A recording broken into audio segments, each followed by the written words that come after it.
Welcome to USA Global TV and Radio, where our mission is to provide education, entertainment, hope, and inspiration. USA Global TV and Radio connects you with experts and audiences all around the world every single day to help you succeed in business and to live a richer life. Visit us at usaglobaltv.com to learn about career and life-changing training and mentoring programs like the Listening Mentor. Subscribe to our newsletter to stay informed about our special programs and offers. Discover how you can become a guest on one of our shows or a host or producer of a USA Global TV and Radio show of your very own. That's USA Global TV and Radio, where the doctor is always in.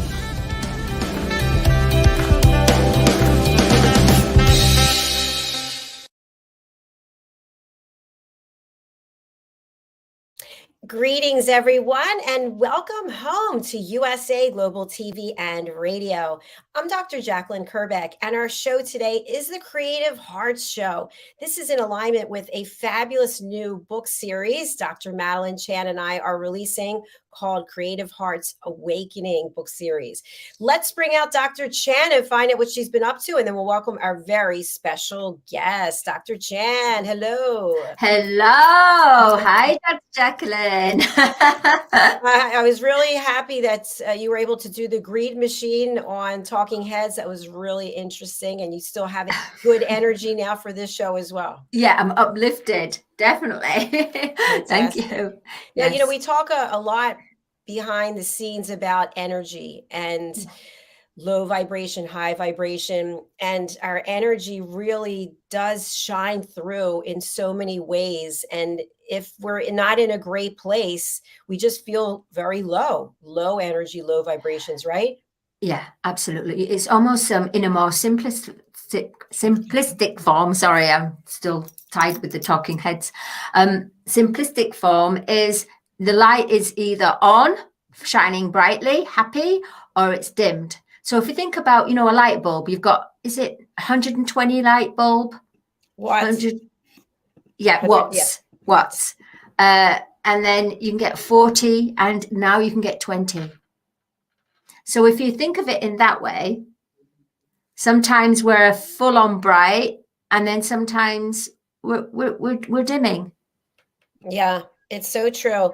It's interesting. I found, and I know I've shared this before, but I do my certain exercise routine at a certain place. And when I'm driving over there, I'm usually tired from working, and I know that I have to ramp up my energy to a new level to be able to accomplish new goals that I have for myself. So I really have to take that 20 or 30 minutes before I get there and mentally change my energy so that I can go and do what I need to do. And it takes work, but yet sometimes our energy changes because of the situation that we're in, right? Yeah, I mean, I find it admirable in every way. I just haven't mastered about the mind shift of exercise with the body. I'm on that learning lesson big time. And you're just a Zen master at it. Honestly, I have to say, the way that you are on programming, on the live broadcasting, like for so many hours, one back to back, and then you go to the gym, solid core, you go to the gym and you just excel. And it's, how do you do it? How do you do that? Well, I just think, and we'll bring out Claudio and hear how Claudio channels his energy. But it's just part of who I am. It's on the clipboard. It's on the schedule. It's not optional. It's when I'm figuring out what I'm going to do for the rest of the day, that has to be in there. Like, for example, I just had to make another appointment for my mother, and it's the exact time I would work out. So I'll have to get up really early or go really late, but it's not an option. It's going to get done. So I think it's all how we perceive what's important and what our priorities are. But I'd love to have you introduce Claudio. You actually brought Claudio to this platform. How do you know each other? And since we've seen him last, there's been some changes, and he'll tell us about that. Yes, there is. Yeah, Claudio is just super talented, and as a singer, and his message to bring through from his life and everything, it's just, he's my cosmic soul brother as well. And well, I'll let you tell him about tell you. And I met him through Rocco. Rocco's my soul brother. I've met Rocco for like 18 years, and it was about 3 years ago I met up. Claudio was introduced, came into my life, and the rest is magic. Here he comes.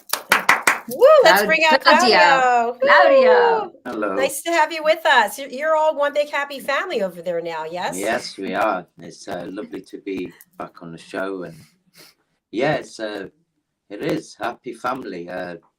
Different energies, different vibrations. At the moment, I feel like I'm the mediator. I'm in the middle.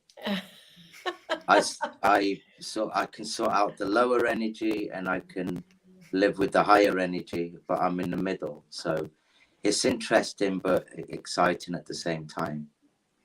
Well, thanks for sharing that, Claudio. And for people who don't know, they're not aware, you recently lost your mother. She was a huge part of your life, and you went through all kinds of emotions and experiences, and you now are with Dr. Chan and Rocco and Teddy, right? So Yeah. what's that transformation been like for you when you think about yourself as a creative heart? How's that impacted you? Well, being in this in the house now with Maddie and Rocco and Teddy, yeah, I can focus more on being creative and, you know, being an artist and trying to create new music and, you know, new stuff. With my mum, it was a completely different atmosphere. I was more like towards the end, I was more like a carer. So that took a lot of commitment. And what you said, when you schedule things and they need to be done at a certain time, that's what it felt like with Mama. You know, with something scheduled, you have to stick to it, especially when you're looking after an elderly 85-year-old that she was. So yeah, absolutely. When you're caring for someone else, it's very demanding, and we really don't have a choice. You have to do what needs to be done because you're literally taking care of someone and doing what's best for them. So it's good that we all have our creative energies so we can come together. Dr. Chan was very helpful for me in the wee hours of the night last night. So thank you for that. So considering that the three of you, and maybe Teddy's included, we could include Teddy as a fourth, I'm not sure, but you, Rocco, Dr. Chan, you are all creative hearts in a lot of ways. And what is that like with that energy all in the same home? Oh, it's amazing because, Maddie's musical interests and passions and stuff are one thing. Then Rocco's got his things, and then I've got mine. But the beautiful thing is we all sort of meet in the middle, and we've got so much in common, which is fantastic. Yeah. Thank you. I'm going to ask Dr. Chan how she feels about it. Well, you know, I'm going to talk about the vibration and the energy. You've got person A that is very successful in the material and the power world, but with that heart, not being manipulative, but with a heart. But it's about, you go out, you work hard, and you bring in your material. You know, you have your material goods and a good life by working hard and belief and blah, blah, blah, blah, blah. Then you've got me on the other spectrum. Just manifest it. Just, you need to look at this and do this, you know, and it's kind of getting wider and wider. And because we were getting upgrades on Earth with the light coming in, infiltrating, I'm going a little bit more now, glow up, and he's slowly coming and waking up, little silent whisperings. So the universe brought a gift, which is Claudio, which with Claudio's energy. Claudio's been there in the 3D, and he still is, but in a way where he's able to connect with someone who has a good heart and functioned in a 3D world. So things are really happening. The vibration is really very strange. And also it's almost like this house is like a portal, because we're seeing some strange things going on as well. So, but we all add to the mix, and we're all there as a family, and we all take turns in cooking, and we're all there to give advice. Like Rocco will give advice about business and about common sense, the logic of a creative power.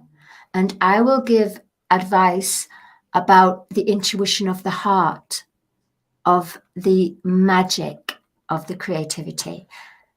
And Claudio takes this on board, sees it, and brings another essence, which he then takes all this and makes his own recipe. So it sounds like Claudio really is in the middle, like he said. Yeah. Yeah. Yeah. So do you feel like you get banged around a little bit, Claudio, when you're in the middle? No, because I am in the middle. Obviously, Maddie pointed out 3D, and so yeah, my mentality is still to go out there and work, and it's always been ingrained in me. You work hard. You need to, bring the money home. You need to do your hours, but then I'm also a believer in you can have faith and believe in, magical energies and stuff where it's not all about just 9 to 5, get up, go to work. It's a bit more magical than that. So yeah, the middle, I'm quite enjoying it at the moment. I love that.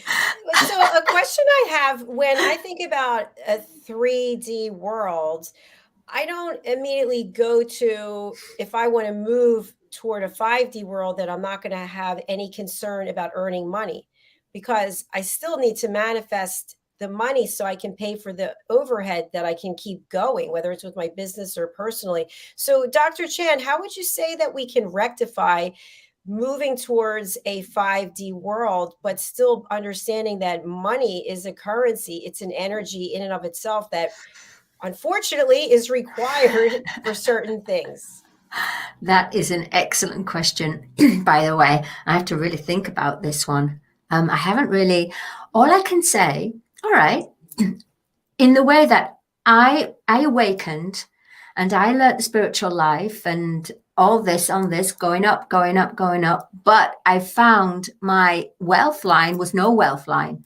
I was still living in the limitation of no money, as in always struggling. So in order to live in this world as a creator being, currency, we need money because it's an energy. So yes, we have to have that, but we have to use it as a currency and let it flow through us and magnetize it to us. So yeah, we need it because it's a currency, it's an energy.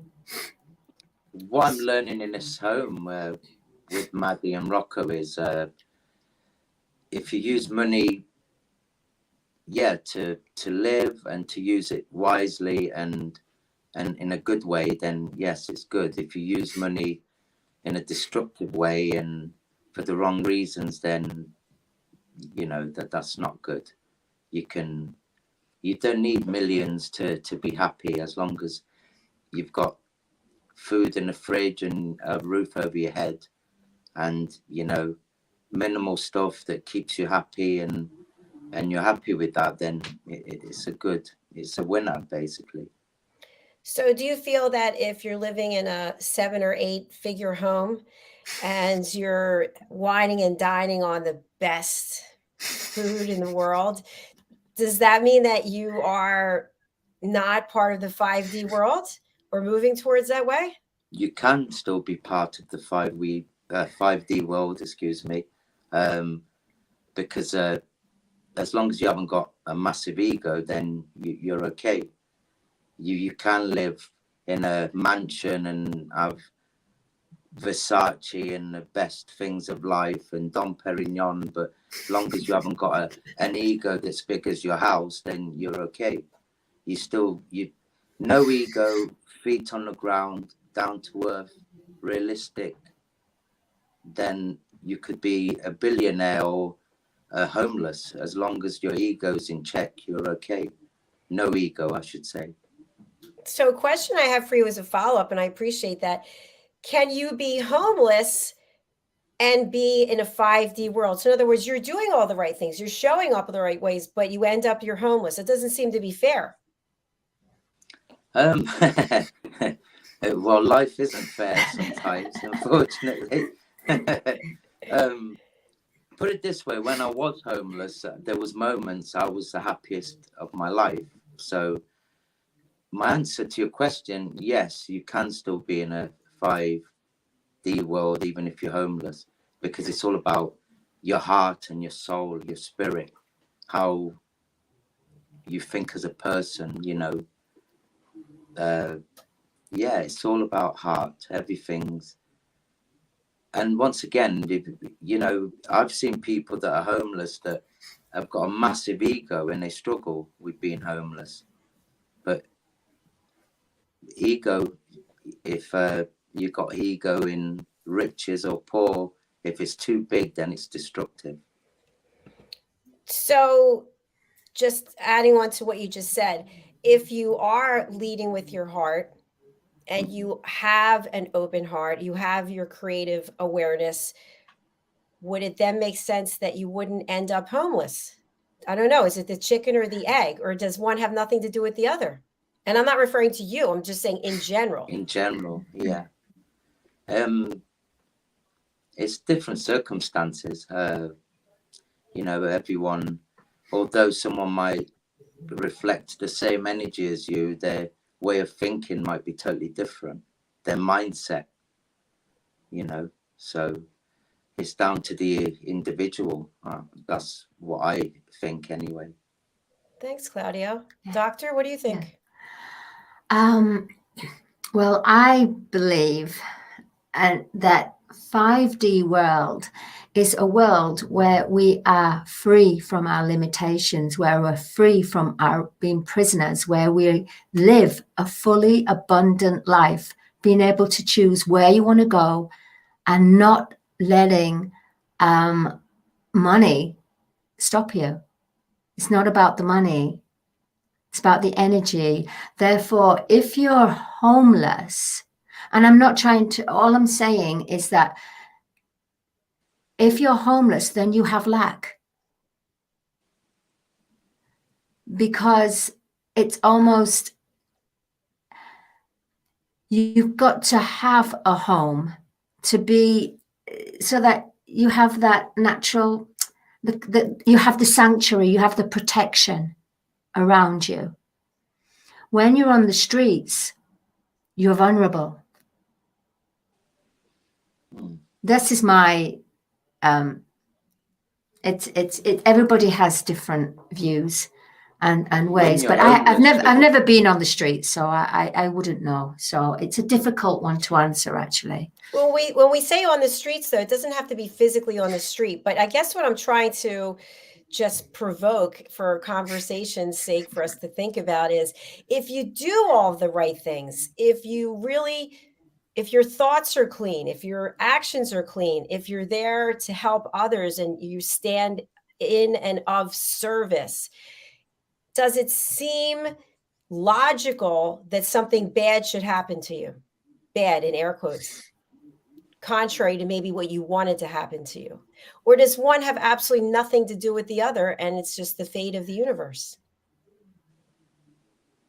Yeah, I think it's a lot's got to do with fate, you know, of the universe, because before I became homeless, it was like walking down a street with two doors.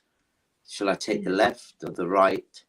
And obviously I'm not specifically doors.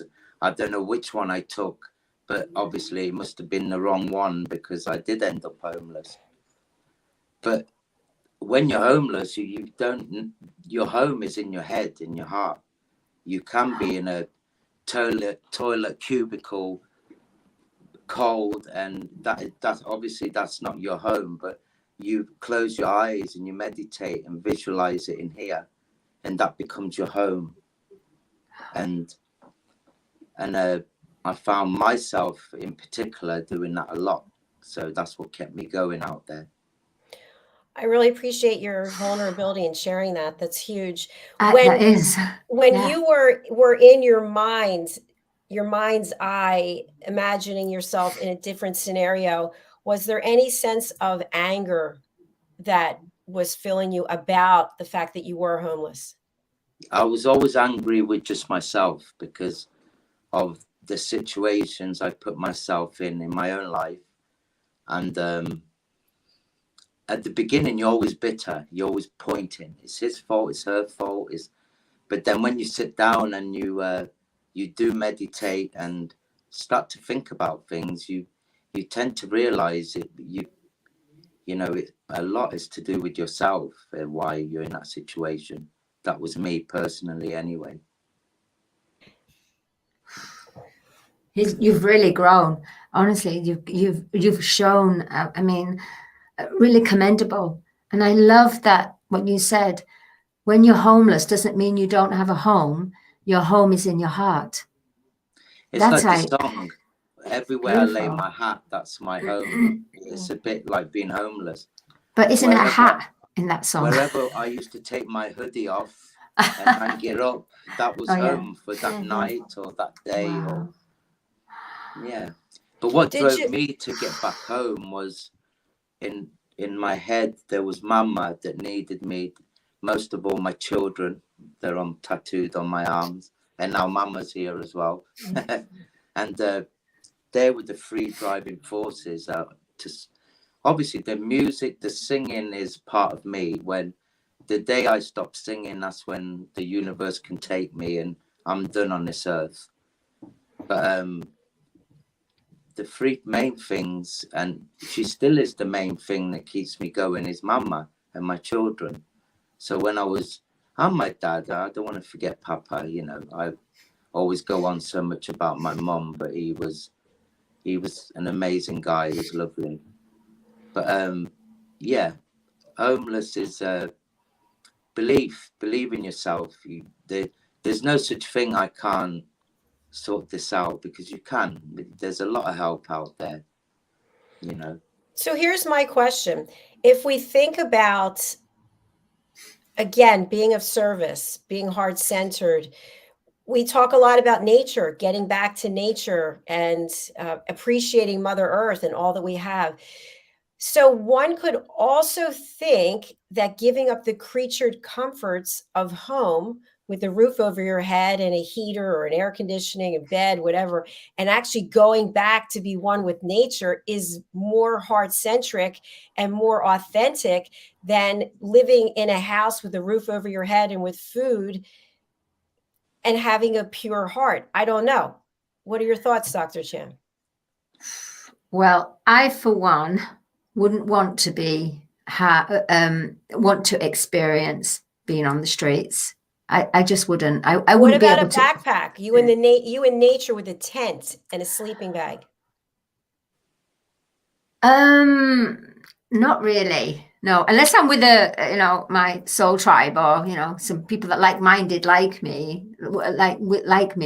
Yeah, I would. But just being on my own. I mean, I go for walks on my own and everything, but I don't know. I don't feel that's my calling to go and be in a forest by myself. But is that part of being 5D? That's what I'm trying to understand. Okay. Claudia, what do you think? I think that's an interesting question. That's why they keep me around here. When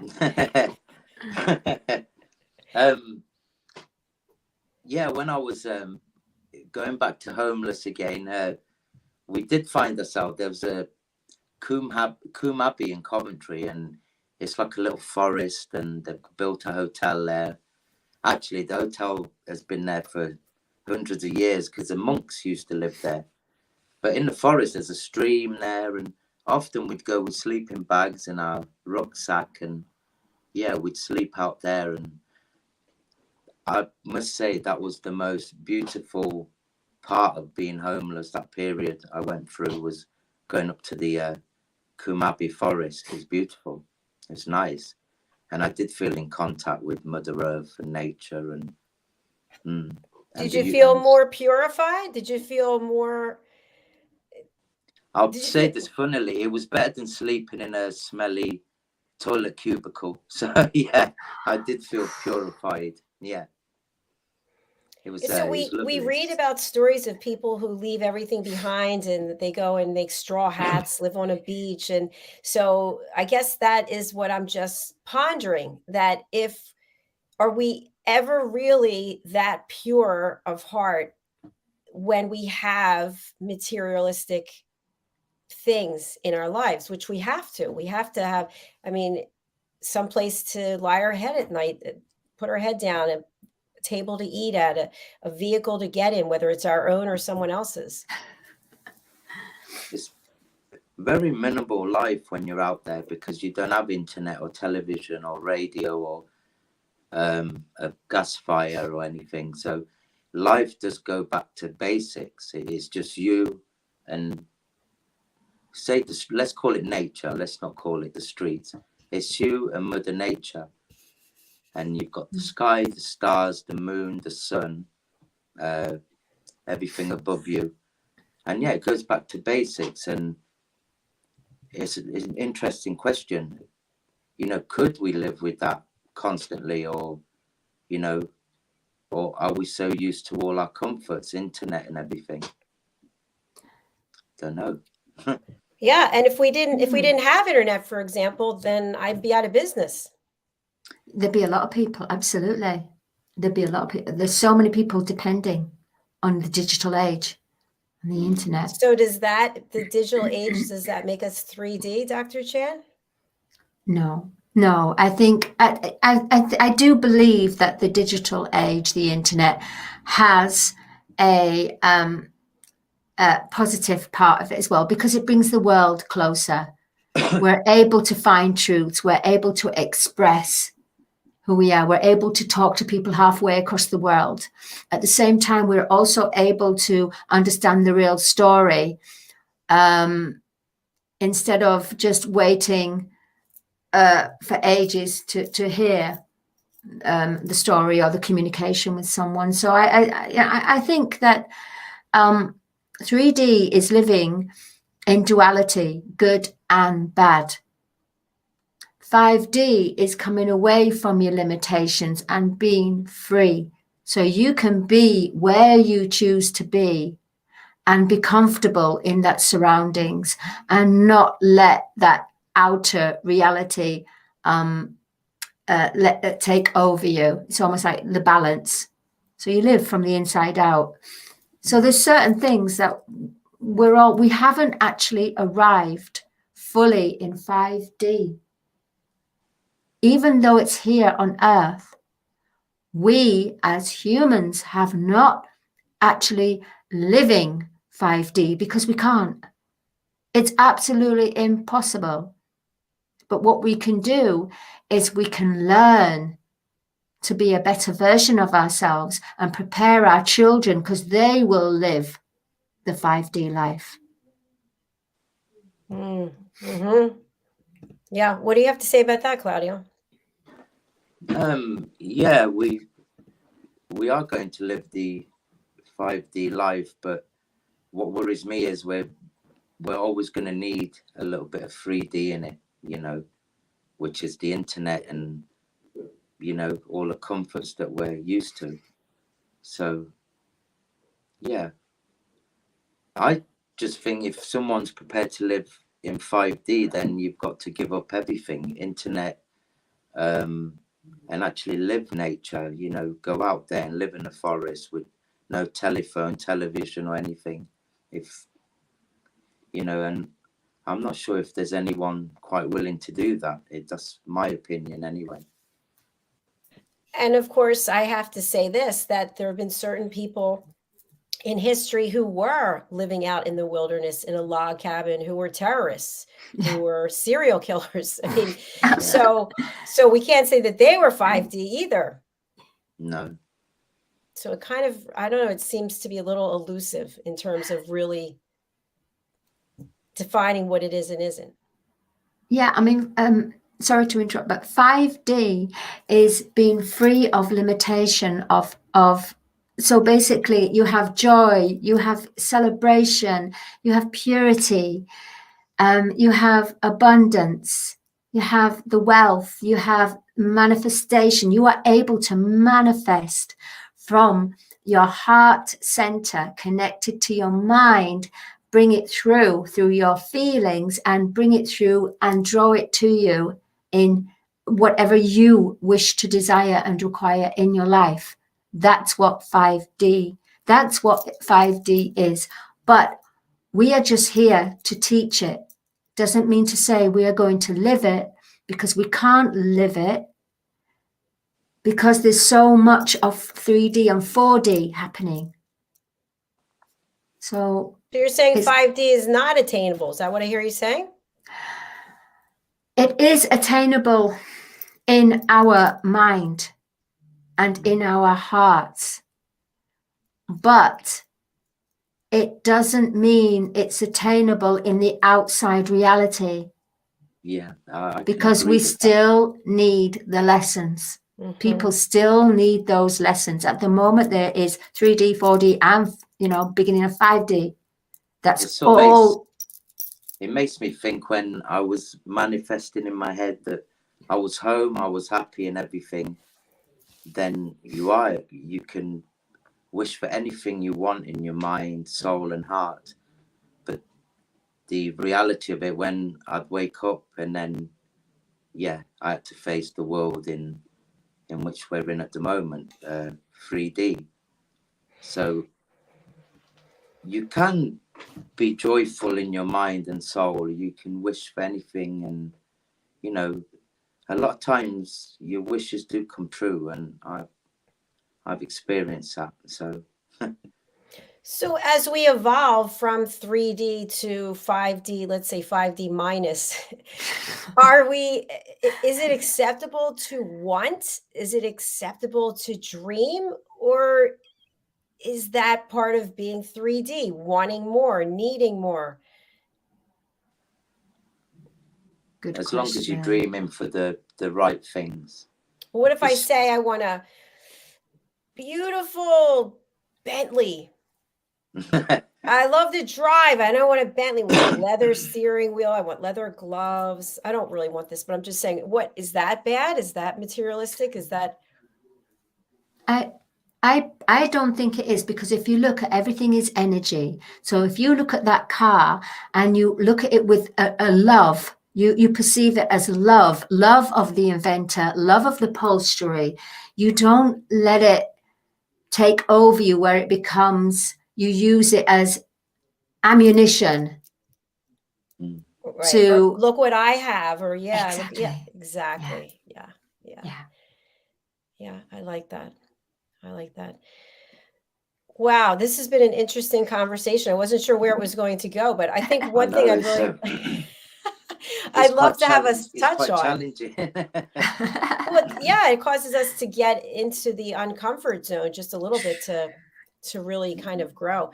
I'd love for us to talk a little bit about the world of 4D. Are the three of us there? Or is anybody there? Or how do we know? Do we get an email going, hey, welcome to 4D? Or what happens?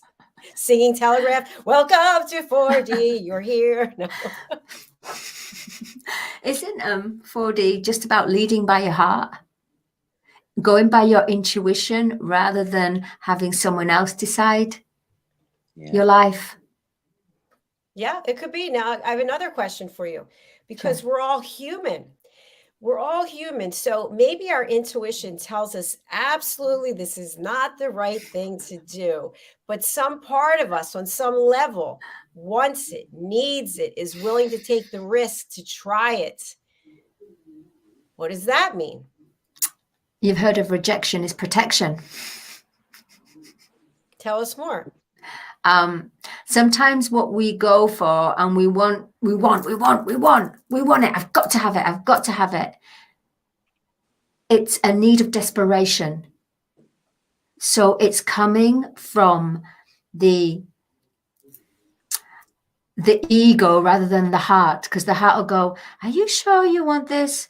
Do you know what's going to happen if you have this? And if you're not in that right mindset or that heart, ooh, it's going to get you. It's going to swallow you up. But you need to learn. Here, there you go. Nice Bentley for you.